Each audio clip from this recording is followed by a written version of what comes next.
ഇക്കഴിഞ്ഞ ഒക്ടോബർ മാസം 8-ാം തീയതി അമേരിക്കൻ പ്രസിഡന്റായിട്ടുള്ള ഡൊണാൾഡ് ട്രംപ് അദ്ദേഹത്തിൻ്റെ സോഷ്യൽ മീഡിയ പ്ലാറ്റ്ഫോമായിട്ടുള്ള ട്രൂത്ത് സോഷ്യലിലൂടെ ഒരു പ്രഖ്യാപനം നടത്തുകയാണ്. ഇസ്രായേൽ പലസ്തീൻ വിഷയവുമായി ബന്ധപ്പെട്ടിട്ട് താൻ മുന്നോട്ട് വെച്ച 20 പോയിന്റുള്ള സമാധാന ഉടമ്പടിയുടെ ഒന്നാം ഘട്ടത്തെ ഇസ്രായേലും ഹമാസും അംഗീകരിച്ചുവെന്നും അതിൻ്റെ ഭാഗമായി എത്രയും പെട്ടെന്ന് ഈ വിഷയത്തിൽ ഒരു വെടിനിർത്തലും സമാധാന പ്രോസസ്സുകളും ഉണ്ടാവുമെന്നുള്ളൊരു പ്രഖ്യാപനമാണ് അദ്ദേഹം നടത്തുന്നത്. അപ്പോൾ അതിൻ്റെ ഭാഗമായി തന്നെ ഇസ്രായേൽ ഡിഫൻസ് ഫോഴ്സ് ഗസയിലെ ചില ഭാഗങ്ങളിൽ നിന്ന് പിൻവലിയുന്നു. മാത്രമല്ല ഗസയിലേക്ക് അവിടെ നിന്ന് മോടിപ്പോയിട്ടുള്ള ആളുകളെല്ലാം തിരിച്ചു വരുന്നു മുതലായിട്ടുള്ള വാർത്തകളും ഈ ഒരു തീരുമാനവുമായി ബന്ധപ്പെട്ടിട്ട് ഇസ്രായേലിലെയും ഗാസയിലെയും ആളുകൾക്ക് പുറമെ ലോകത്തിൻ്റെ വിവിധ ഭാഗങ്ങളിലുള്ള ആളുകൾ അവരുടെ ആഹ്ലാദം പ്രകടിപ്പിക്കുന്നു മുതലായ കാര്യങ്ങളൊക്കെ നമ്മളിപ്പോൾ വാർത്തകളിൽ കണ്ടുകൊണ്ടിരിക്കുകയാണ്. ഗസയിൽ മാത്രം 67,000-ഓളം ആളുകൾ കൊല്ലപ്പെടുന്നതിന് കാരണമായിട്ടുള്ള ഈ 21-ാം നൂറ്റാണ്ടിലെ ഏറ്റവും മോശം എപ്പിസോഡുകളിൽ ഒന്ന് എന്ന് വിലയിരുത്തപ്പെടുന്ന ഇപ്പോഴത്തെ ഇസ്രായേൽ ഹമാസ് വിഷയത്തിൽ ഇങ്ങനെയൊരു തീരുമാനം അല്ലെങ്കിൽ ഇങ്ങനെയൊരു സമാധാന നീക്കം ഇപ്പോൾ നടക്കുന്നതിനുള്ള കാരണം എന്താണ്? അതുപോലെ തന്നെ ഈ ഒരു സമാധാന പ്രക്രിയയുടെ ഒന്നാം ഘട്ടം മാത്രമാണ് ഇപ്പോൾ നടപ്പിലാക്കിയിരിക്കുന്നത്. അതിൽ എന്തൊക്കെ കാര്യങ്ങളാണ് പറയുന്നത്? ഇതിൻ്റെ വരുന്ന ഘട്ടങ്ങളിൽ എന്തെല്ലാം കാര്യങ്ങളാണ് ഉൾപ്പെടുത്തിയിരിക്കുന്നത്?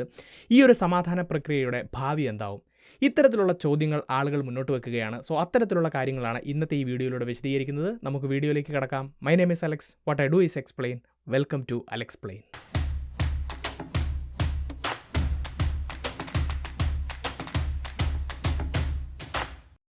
അപ്പോൾ ഇവിടുത്തെ ഒന്നാമത്തെ ചോദ്യം, ഇസ്രായേലും ഹമാസും അംഗീകരിക്കുന്ന ഈ ഒന്നാം ഘട്ടത്തിലേക്ക് ഇപ്പോൾ എത്തിച്ചേർന്നത് എങ്ങനെയാണ് എന്നാണ്. അപ്പോൾ ഇവിടെ ഇസ്രായേലും ഹമാസും ഈ സമാധാന ഉടമ്പടിയുടെ ഒന്നാം ഘട്ടം അംഗീകരിക്കുന്നതിൻ്റെ ഏറ്റവും പ്രധാനപ്പെട്ട കാരണം ഇസ്രായേലിൻ്റെ തന്നെ ഒരു നീക്കമാണ് എന്നാണ് പലരും പറയുന്നത്. അപ്പോൾ അതെന്താണെന്ന് നോക്കുകയാണെങ്കിൽ ഈ ഇസ്രായേൽ ഗസ വിഷയത്തിൽ ഇസ്രായേലി ഡിഫൻസ് ഫോഴ്സ് ഗസയിൽ മാത്രമല്ല ആക്രമണം നടത്തുന്നത്. ഇവരെ ഹമാസിനെ സഹായിക്കുന്ന ആളുകൾ ഇപ്പോൾ നോക്കുകയാണെങ്കിൽ ലെബനനിലെ ഹെസ്ബുള്ളക്കെതിരെയും യമനിലെ ഹൂതികൾക്കെതിരെയും ഇറാനെതിരെയും ഒക്കെ പലതരത്തിലുള്ള ആക്രമണങ്ങൾ ഇവർ നടത്തുന്നുണ്ട് എന്ന് മാത്രമല്ല ഈ ഹമാസിൻ്റെ നേതാക്കന്മാർ ലോകത്തിൻ്റെ വിവിധ രാജ്യങ്ങളിലുള്ളവർക്കെതിരെ ടാർഗറ്റഡ് ആയിട്ടുള്ള അറ്റാക്കുകൾ ഇവരുടെ ഭാഗത്തു നിന്ന് പലപ്പോഴും നടന്നിട്ടുണ്ട്. അപ്പോൾ ഇത്തരത്തിലാണ് കഴിഞ്ഞ സെപ്റ്റംബർ 9-ാം തീയതി ഇസ്രായേലിൻ്റെ ഭാഗത്തു നിന്നും ഖത്തറിനെതിരെ ഒരു ആക്രമണം ഉണ്ടാകുന്നത്. ഖത്തറിലുള്ള ഹമാസിൻ്റെ നേതാക്കൾക്കെതിരെ ആക്രമണം നടത്തുന്നു എന്ന് പറഞ്ഞുകൊണ്ടാണ് ഖത്തറിൻ്റെ തലസ്ഥാനത്തുള്ള ഒരു റെസിഡൻഷ്യൽ കോംപ്ലക്സിനെതിരെ ഏകദേശം 10ഓളം മിസൈലുകൾ ഉപയോഗിച്ചുകൊണ്ട് ഇസ്രായേൽ ആക്രമണം നടത്തുന്നത്. പക്ഷേ ഖത്തറിനെതിരെയുള്ള ഈ ഒരു ആക്രമണം മറ്റ് രാജ്യങ്ങൾക്കെതിരെയുള്ള ആക്രമണം പോലെ അല്ല വിലയിരുത്തപ്പെട്ടത് എന്ന് നമുക്ക് കാണാം. കാരണം ഖത്തർ എന്ന രാജ്യം അമേരിക്കയുടെ വലിയൊരു സുഹൃത്ത് രാജ്യമാണ് എന്ന് മാത്രമല്ല ഈ ഇസ്രായേൽ പലസ്തീൻ വിഷയത്തിൽ കൃത്യമായി മീഡിയേറ്ററായി മധ്യസ്ഥത വഹിക്കുന്ന ഒരു രാജ്യം കൂടിയായിരുന്നു ഖത്തർ. അത്തരത്തിലുള്ള ഒരു മധ്യസ്ഥ ചർച്ച നടത്തുന്നതിന് വേണ്ടിയിട്ടാണ് ഹമാസിൻ്റെ നേതാക്കന്മാർ ആ ഒരു സമയത്ത് ഖത്തറിലുണ്ടായിരുന്നത്. ലോകത്തെ ഭൂരിഭാഗം രാജ്യങ്ങളും ഇപ്പോൾ ഇസ്രായേലിനെതിരെ നിലപാടുകൾ സ്വീകരിക്കുകയാണ്. പണ്ട് ഇസ്രായേലിനെ സപ്പോർട്ട് ചെയ്തിരുന്ന രാജ്യങ്ങൾ പോലും പലസ്തീനെ ഒരു രാജ്യമായി അംഗീകരിക്കണമെന്നുള്ള ഐക്യരാഷ്ട്ര സംഘടനയുടെ റെസൊല്യൂഷനൊക്കെ പിന്താങ്ങുന്ന ഒരു സമയത്ത്, അല്ലെങ്കിൽ ഇസ്രായേൽ പ്രധാനമന്ത്രി ബെഞ്ചമിൻ നെതന്യാഹു ഐക്യരാഷ്ട്ര സംഘടനയെ അഭിസംബോധന ചെയ്യാൻ തുടങ്ങുമ്പോൾ അതിനെ ബഹിഷ്കരിച്ചുകൊണ്ട് രാജ്യങ്ങൾ പുറത്തോട്ട് പോകുന്ന ഒരു സമയത്ത് ഇസ്രായേലിന് എപ്പോഴും താങ്ങായി നിന്നിരുന്ന അമേരിക്ക സൗഹൃദം സൂക്ഷിക്കുന്ന ഖത്തർ എന്ന രാജ്യത്തെ അമേരിക്കയെ അറിയിക്കാതെ ഇസ്രായേൽ ആക്രമിക്കുമ്പോൾ അമേരിക്കയുടെ ഭാഗത്തു നിന്ന് വലിയ രീതിയിലുള്ള പ്രതിഷേധങ്ങളും പ്രശ്നങ്ങളും ഉണ്ടാവുകയാണ്. മാത്രമല്ല ഖത്തറിനെതിരെ ഇത്തരത്തിലുള്ള ഒരു ആക്രമണം ഉണ്ടായപ്പോൾ അറബ് രാജ്യങ്ങളെല്ലാം ഒന്നിച്ചു വരികയും ഖത്തറിന് വലിയ രീതിയിലുള്ള ഒരു പിന്തുണ പ്രഖ്യാപിക്കുകയും ചെയ്യുന്നു. അപ്പോൾ ജിയോ പൊളിറ്റിക്കലായിട്ട് പലതരത്തിലുള്ള പ്രശ്നങ്ങളുണ്ടാകുമ്പോൾ അമേരിക്കൻ പ്രസിഡന്റ് ഡൊണാൾഡ് ട്രംപ് 3 കാര്യങ്ങൾ ഇവിടെ ചെയ്യുന്നത് നമുക്ക് കാണാം. അതിലൊന്നാമത്തേതെന്ന് പറയുന്നത് ഖത്തറിന് കൃത്യമായിട്ടുള്ള പിന്തുണ കൊടുക്കുക എന്നുള്ളതായിരുന്നു. അദ്ദേഹം ഒരു എക്സിക്യൂട്ടീവ് ഓർഡർ തന്നെ സൈൻ ചെയ്യുകയാണ്. ഖത്തറിനെതിരെ എന്തെങ്കിലും തരത്തിലുള്ള ആക്രമണങ്ങൾ ഉണ്ടായാൽ അത് അമേരിക്കയുടെ സുരക്ഷയ്ക്കെതിരെയുള്ള ആക്രമണങ്ങളായി വിലയിരുത്തപ്പെടുമെന്നുള്ളൊരു വലിയ പ്രഖ്യാപനം ട്രംപ് നടത്തുകയാണ്. അങ്ങനെ ഖത്തറിൻ്റെ സുരക്ഷ ഉറപ്പുവരുത്തുന്നു. ഇനി രണ്ടാമത്തേത്, ഇങ്ങനൊരു ആക്രമണം നടത്തിയതിൻ്റെ ഭാഗമായി ബെഞ്ചമിൻ നെതന്യാഹു ഖത്തറിനോട് മാപ്പ് പറയണമെന്ന് ആവശ്യപ്പെടുന്നു. അദ്ദേഹം ഖത്തറിനോട് മാപ്പ് പറയുകയും പിന്നീട് അങ്ങനെ മാപ്പ് പറഞ്ഞു എന്ന് പരസ്യമായി തന്നെ പ്രഖ്യാപിക്കുകയും ചെയ്യുന്നു. ഇനി ഇവിടെ ട്രംപ് ചെയ്യുന്ന മൂന്നാമത്തെ കാര്യമാണ് ഏറ്റവും പ്രധാനപ്പെട്ട കാര്യം എന്ന് പറയുന്നത്. കാരണം ഇസ്രായേൽ അമേരിക്ക ബന്ധത്തിൽ ഇസ്രായേലിൻ്റെ മുകളിൽ അമേരിക്കയ്ക്ക് ലിവറേജ് ഉള്ളൊരു സമയമാണിത്. ഇങ്ങനെ ഖത്തറിനെ ആക്രമിച്ച് ഇസ്രായേൽ ചെറിയ രീതിയിൽ പുറകോട്ട് പോയി നിൽക്കുമ്പോഴാണ് അവരുടെ മുന്നിലേക്ക് 20 പോയിൻ്റുള്ള ഒരു സമാധാന ഉടമ്പടി ട്രംപ് വെക്കുകയും അത് പരിഗണിക്കാൻ വേണ്ടിയിട്ട് അവരെ നിർബന്ധിക്കുകയും ചെയ്യുന്നത്. അപ്പോൾ ആ രീതിയിലാണ് ഈ ഒരു സമാധാന ചർച്ചയിലേക്ക് ഇസ്രായേൽ കടന്നു വരുന്നത് എന്നുള്ളത് മനസ്സിലാക്കുക.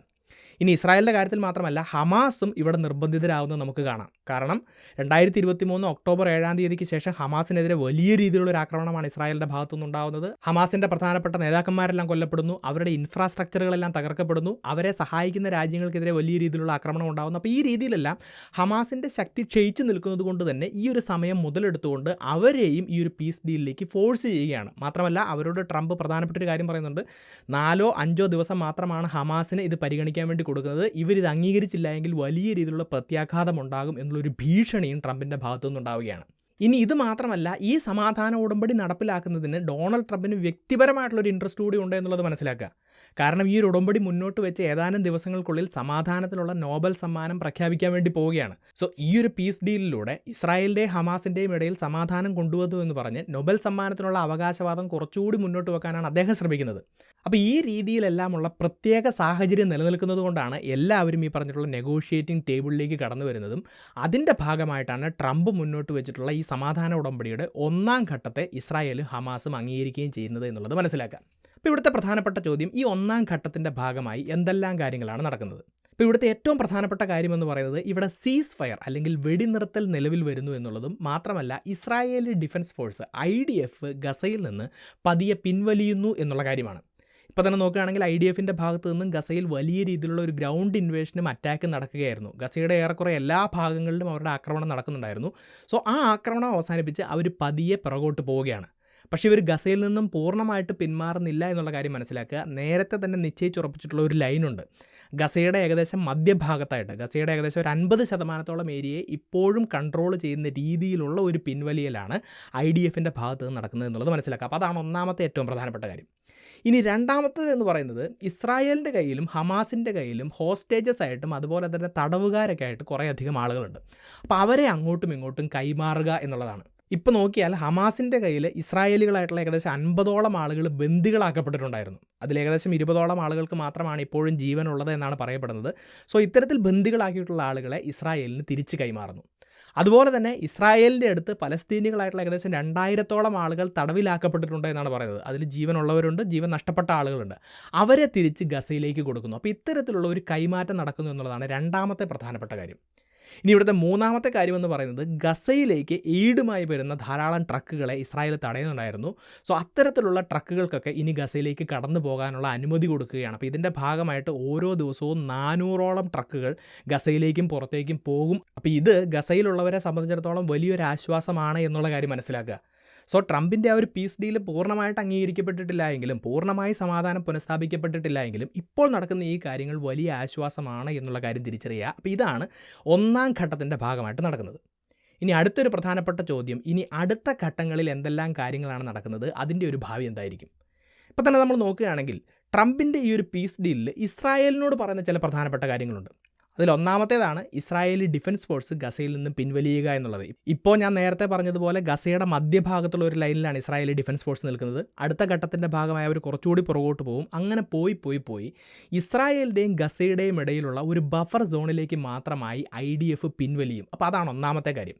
ഇനി രണ്ടാമത്തെ എന്ന് പറയുന്നത് IDF എല്ലാ കാലത്തും അവിടെ ഉണ്ടാവില്ല. IDFനെ റീപ്ലേസ് ചെയ്തുകൊണ്ട് ഇൻ്റർനാഷണൽ സ്റ്റെബിലൈസേഷൻ ഫോഴ്സ് ISF എന്ന് പറഞ്ഞിട്ടുള്ള മറ്റൊരു ഫോഴ്സ് ആ ഒരു ബഫർ സോണിൻ്റെ കൺട്രോൾ ഏറ്റെടുക്കും. അത് ഇസ്രായേലിൻ്റെയും ഗസയുടെയും അടുത്ത് നിൽക്കുന്ന അറബ് രാജ്യങ്ങളിൽ നിന്നുള്ള ഫോഴ്സുകളായിരിക്കും ISFൽ ഉണ്ടായിരിക്കുന്നത് എന്നാണ് പറയുന്നത്. ഇനി ഇവിടുത്തെ രണ്ടാമത്തെ കാര്യം പോസ്റ്റ് വാർ ഗസയുടെ ഗവർണൻസും അഡ്മിനിസ്ട്രേഷനും, അതായത് അവിടുത്തെ ഭരണവും മറ്റ് കാര്യങ്ങളൊക്കെ ബന്ധപ്പെടുത്തിയിട്ടാണ്. അപ്പോൾ അതിൽ ഹമാസിന് ഒരു റോളും ഉണ്ടായിരിക്കുകയില്ല. അതിന് പകരം ഒരു പ്രത്യേക സംവിധാനമാണ് ഈ പീസ് ഡീലിലൂടെ മുന്നോട്ട് വെച്ചിരിക്കുന്നത്. അതെങ്ങനെയാണെന്ന് നോക്കുകയാണെങ്കിൽ പലസ്തീനികളായിട്ടുള്ള ടെക്നോക്രാറ്റുകൾ, അതോടൊപ്പം ബോർഡ് ഓഫ് പീസ് എന്ന് പറഞ്ഞിട്ടുള്ള ഒരു അതോറിറ്റി. ഈ ബോർഡ് ഓഫ് പീസിൽ ആരൊക്കെയാണ് ഉണ്ടായിരിക്കുന്നത് ചോദിച്ചു കഴിഞ്ഞാൽ ഡൊണാൾഡ് ട്രംപ് ആയിരിക്കും അതിനെ ഓവർസീ ചെയ്യുന്നത്. അതിനകത്ത് മുൻ ബ്രിട്ടീഷ് പ്രധാനമന്ത്രിയായിട്ടുള്ള ടോണി ബ്ലെയർ അതുപോലെയുള്ള ഇൻ്റർനാഷണൽ ഫിഗറുകളായിരിക്കും ഉണ്ടായിരിക്കുക. അപ്പോൾ ഇവരെയാണ് ബോർഡ് ഓഫ് പീസ് എന്ന് പറയുന്നത്. ഇവരും പലസ്തീനികളായിട്ടുള്ള ടെക്നോക്രാറ്റുകളും കൂടെ ചേർന്നിട്ടായിരിക്കും പോസ്റ്റ് വാർ ഗസയുടെ റീകൺസ്ട്രക്ഷനും മറ്റ് കാര്യങ്ങളുമെല്ലാം നോക്കി നടത്തുന്നത്. അപ്പോൾ ഇത്തരത്തിൽ കുറച്ചു കാലം മുന്നോട്ട് പോയതിന് ശേഷം, ഇവിടെ ഒരു സ്റ്റെബിലിറ്റി വന്നതിന് ശേഷം നിലവിലുള്ള പലസ്തീൻ അതോറിറ്റി, അവരാണിപ്പോൾ വെസ്റ്റ് ബാങ്കിൻ്റെ അഡ്മിനിസ്ട്രേഷനും കാര്യങ്ങളൊക്കെ മുന്നോട്ട് കൊണ്ടുപോകുന്നത്.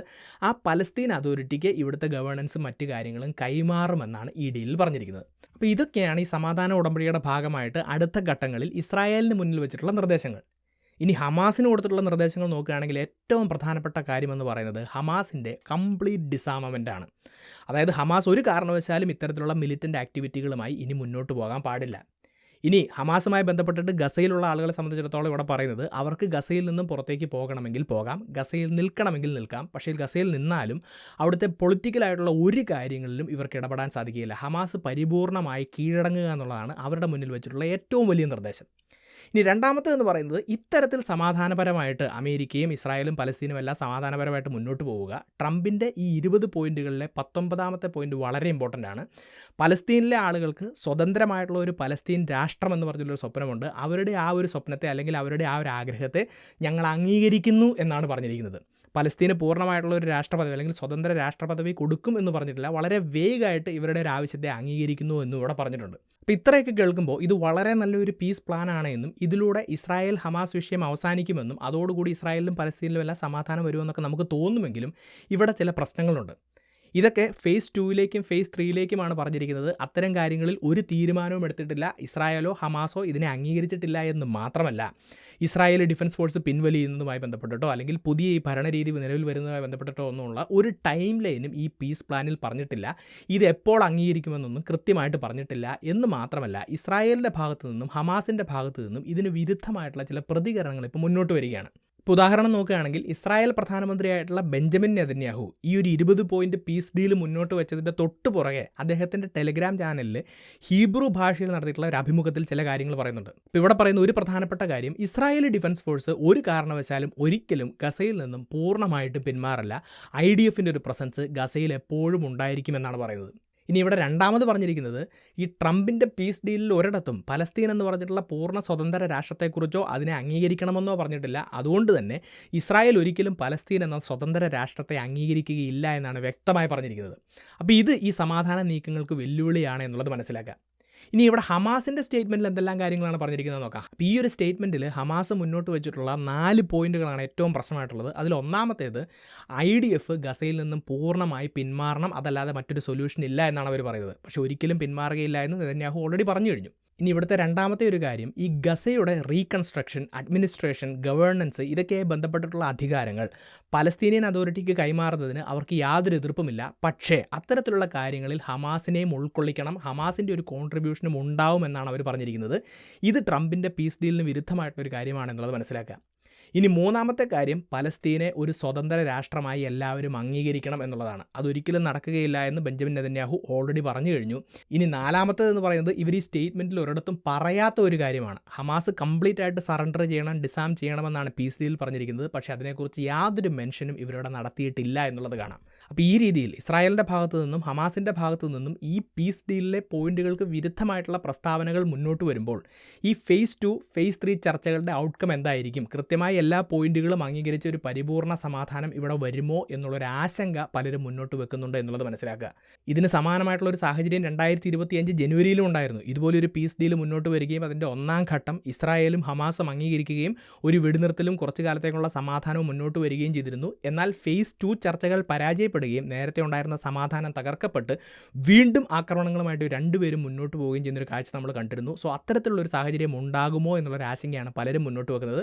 പക്ഷേ കാര്യങ്ങളെ പൂർണ്ണമായും തള്ളിക്കളയാൻ സാധിക്കുകയില്ല. ഒരു പക്ഷേ ഈ രണ്ട് വിഭാഗങ്ങളും മുന്നോട്ട് വന്നൊരു കോമൺ ഗ്രൗണ്ട് കണ്ടെത്തുകയും പൂർണ്ണ സമാധാനത്തിലേക്ക് പോവുകയും ചെയ്യാനുള്ള ഒരു സാധ്യതയുണ്ട് എന്നുള്ളതും കൂടി മനസ്സിലാക്കുക. സോ ഇന്നത്തെ ഈ ഒരു വീഡിയോയിലൂടെ നിലവിലുള്ള ഇസ്രായേൽ ഗസ പീസ് ഡീലിൻ്റെ ഫേസ് 1 എന്തൊക്കെ കാര്യങ്ങളാണ് നടക്കുന്നത്, എന്തുകൊണ്ടാണ് ഇത്തരത്തിലുള്ള ഒരു എഗ്രിമെൻറ്റിലേക്ക് അവർ എത്തിയത്, ഫേസ് 2, ഫേസ് 3 മുതലായ ഘട്ടങ്ങൾ നേരിടുന്ന കാര്യങ്ങളും വെല്ലുവിളികളും എന്തൊക്കെയാണ് മുതലായ കാര്യങ്ങളെല്ലാം നിങ്ങൾക്ക് മനസ്സിലാക്കാൻ സാധിച്ചിട്ടുണ്ടെന്ന് വിശ്വസിക്കുന്നു. അതുകൊണ്ട് തന്നെ ഈ ഒരു വിഷയത്തെക്കുറിച്ചും ഈ വീഡിയോയെക്കുറിച്ചുമുള്ള നിങ്ങളുടെ അഭിപ്രായങ്ങളും നിർദ്ദേശങ്ങളും സംശയങ്ങളും നിങ്ങൾക്കറിയാവുന്ന എക്സ്ട്രാ പോയിന്റുകളും തീർച്ചയായിട്ടും നിങ്ങൾ കമൻറ്റ് ബോക്സിൽ രേഖപ്പെടുത്തുക. ഈ ഒരു വീഡിയോ മറ്റുള്ളവർ കാണുന്നത് നല്ലതാണ് എന്ന് തോന്നുന്നുണ്ടെങ്കിൽ തീർച്ചയായിട്ടും നിങ്ങൾ ഈ വീഡിയോ ഷെയർ ചെയ്യുക. ഇതുപോലത്തെ നല്ല നല്ല ടോപ്പിക്സുമായി വീണ്ടും വരുന്നതുവരേക്കും നന്ദി.